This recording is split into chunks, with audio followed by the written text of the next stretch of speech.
right, friends, here we are with lesson 5, the final lesson in our series of lessons on Google Sites. Today's learning target includes, I understand the difference between published viewers and editors of my site. Your success criteria for today are, I can proofread my site before publishing, I can properly publish my site, and I can add viewers and edit my site after publishing.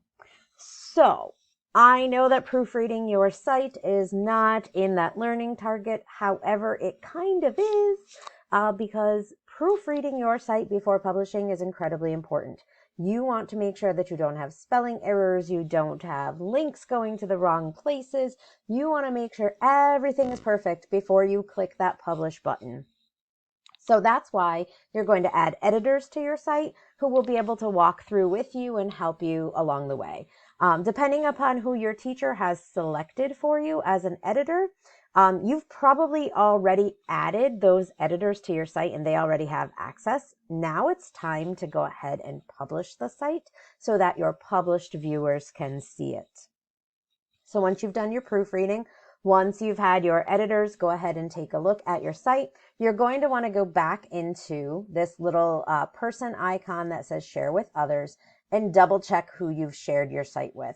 Your teacher will have given you a list of published viewers, and you may or may not have added additional editors since then. You may have added other teachers or other adults who work with you to help you edit your site. You may also have to add additional published viewers at this point, depending upon who it is that your teacher wants to be able to see your site. But you want to double check all of this before you do the publish button. Once everything's good, you've proofread everything, you're ready to go. You're going to go ahead and click this publish button. And you're not going to leave this as anyone at Waterbury Public Schools can view your site. You don't want to do that. You also don't want to send an email. So let's unclick that box first right away. And then we're going to click on this manage button. And here is where you want to make sure that you are only sharing this with these published viewers. You don't want it to be Waterbury Public Schools. So if I click here and click change, see this here? It says published site, Waterbury Public Schools, anyone can view and find. You don't want that. You want to change it here to say restricted. Now, only people you have added, only those people that are published viewers will now be able to see your site.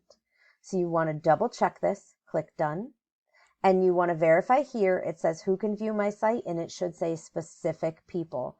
This means the whole world, not everybody in Waterbury can see your site, only the people you've published it to. And then you're going to go ahead and click the publish button, which looks scary, but it's really not. So now your site has been successfully published. You can see this down here. You can click the view button and it will actually pop up the full site for you.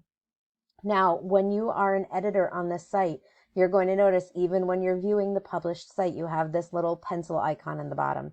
This is how you're going to go ahead and edit your site after it's been published. So let's say you've done all the proofreading in the world, you've done a great job, and yet you find one small error. And I don't know, maybe that error is on page 3.